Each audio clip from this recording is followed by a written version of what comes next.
샬롬 반갑습니다. 앤드류엄에게 더 좋은 기도 방법 한 가지 이 책으로 기도에 대한 말씀을 나누고 있습니다. 오늘은 기도에 대한 심각한 오해 몇 가지를 나누겠습니다. 첫 번째, 아이를 팽개쳐 두고 기도하지 말라.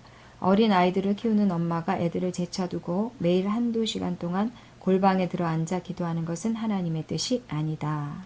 아이들은 집을 때려 부수고 싸우는데 하나님께 기도한다면서 그런 난장판을 만드는 것은 영적인 것이 아니다. 우리는 종종 이런 실수를 합니다. 죽은 자들이 그들의 죽은 자들을 장사하게 해라.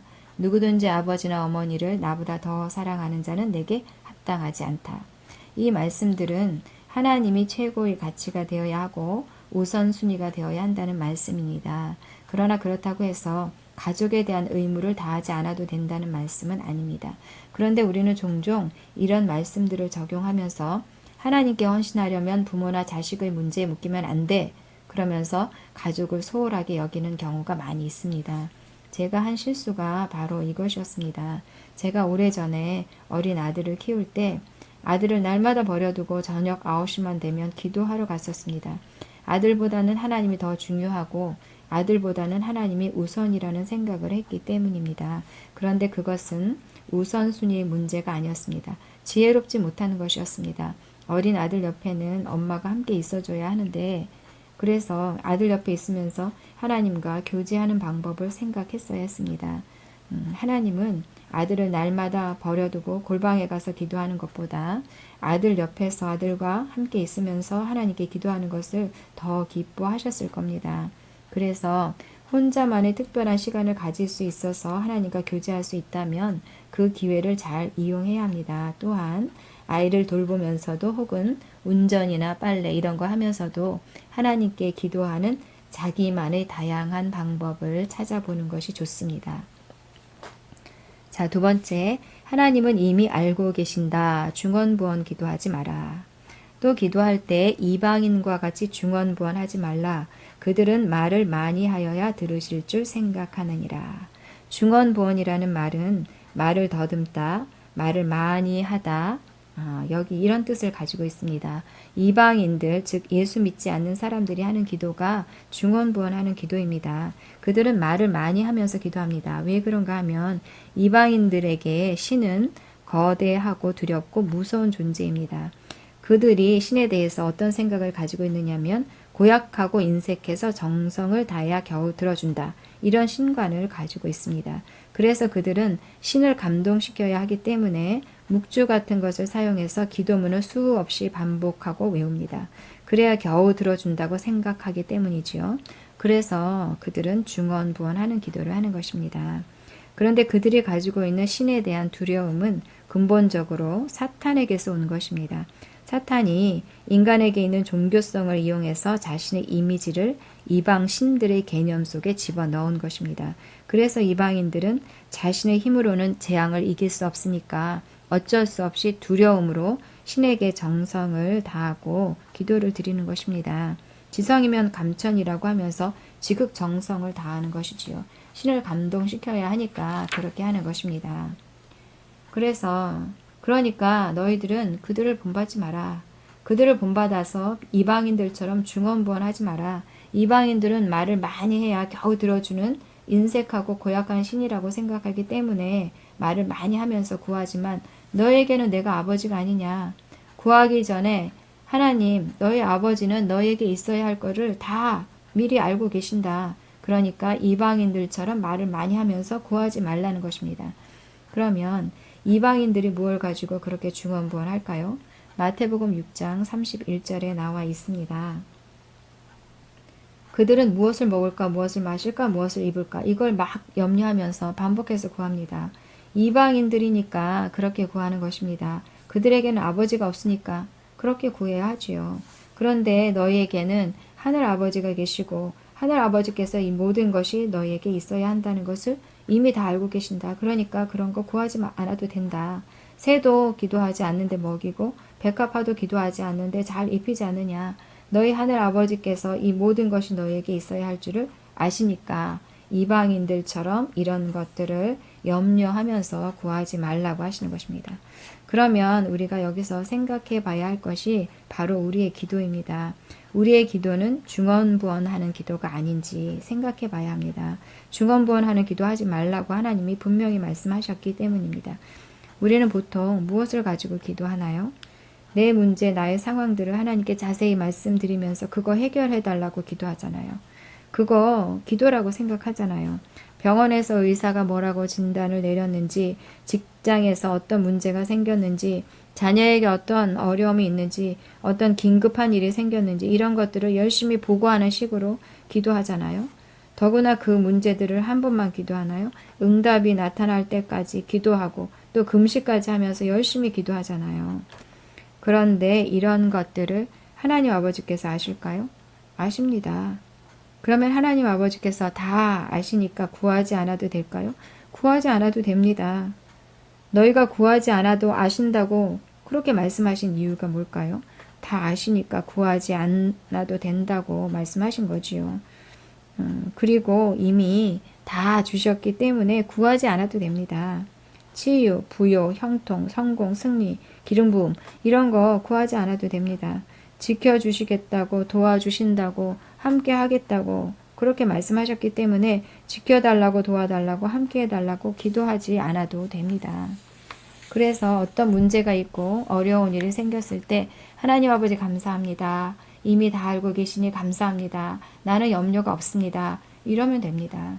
또 어디가 아프면 하나님 치유해 주셨으니 감사합니다. 나는 치유 받았습니다 하면서 치유를 믿고 또 선언하면 기도를 하면 됩니다.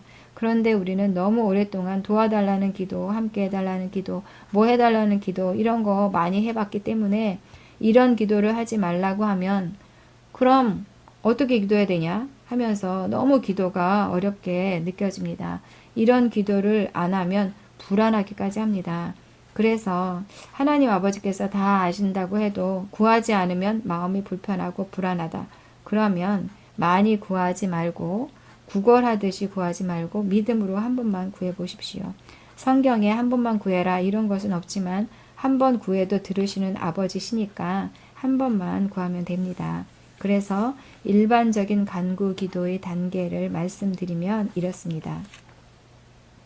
첫 번째, 말씀에 약속되어 있는 것을 구하라. 하나님 말씀에 약속되어 있는 거, 하나님의 뜻과 일치하는 거, 치유, 부요, 승리, 기름 부음, 함께하심 이런 것들을 구하는 것입니다. 그래서 하나님 저의 위장병을 치료해 주세요. 이렇게 구합니다. 두 번째, 구했으니까 구한 것을 받은 줄 믿으라. 구했다면 믿는 단계로 넘어가야 합니다. 구하면 주신다고 하셨으니까 기도하고 구한 것은 받은 줄로 믿어야 합니다. 예, 구한 것은 받은 줄로 믿어라. 그리고 세 번째, 받았으니까 받았다고 즉시 선포합니다. 하나님 감사합니다. 나는 구한 것을 받았습니다. 이렇게 즉시 선포하십시오. 자, 네 번째, 의심을 거절하라. 치유해달라고 기도했고 그래서 치유를 받았다고 선포했는데 증상이 여전히 남아있으면 의심이 올 수 있습니다. 그때 의심을 붙잡으면 안 됩니다. 의심을 거절하고 대적해야 합니다. 그리고 다섯 번째, 약속의 말씀을 입으로 계속해서 고백합니다. 믿음이 흔들리지 않도록 믿음을 계속 유지할 수 있도록 하기 위해서 치유에 대한 말씀을 계속 고백하고 있는 것입니다. 그리고 마지막으로 하나님께 찬양과 감사를 드려라. 실제로 치유가 나타날 때까지 찬양과 감사를 드립니다. 자, 그러면 다시 한번 확인해 보겠습니다. 말씀에 약속된 것을 구하라. 두 번째, 구했으니까 받았다는 것을 믿어라. 받았으니까 받았다고 즉시 선포해라. 그리고 의심이 오면 거절해라. 믿음을 유지하도록 말씀을 고백해라. 그리고 찬양과 감사를 드려라. 이렇게 중언부언하면서 계속 해달라고 구하는 것이 아니라 한번 구하고 구했으니까 받은 것이니까 받은 것이고 또 받았으니까 감사와 찬양을 하고 이렇게 하는 것입니다. 자, 우리의 기도 생활에 있어서 많은 변화가 필요한 영역이 바로 간구 기도입니다. 우리는 대부분 간구 기도를 많이 하잖아요. 그런데 간구 기도는 기도의 5% 미만이어야 한다고 앤드류 오메 목사님은 말씀하십니다. 이미 다 이루셨기 때문에 뭘 구하는 기도를 할 필요가 별로 없다는 거예요. 그래서 목사님은 뭘 해달라는 기도를 거의 한 적이 없다고 하십니다. 자, 하나님은 우리에게 아버지이십니다. 우리에게 필요한 것을 이미 다 예비해 놓으셨고 이미 다 주셨습니다. 그래서 우리는 이방인처럼 중언부언할 필요가 없습니다. 세 번째, 불평을 기도하지 말라.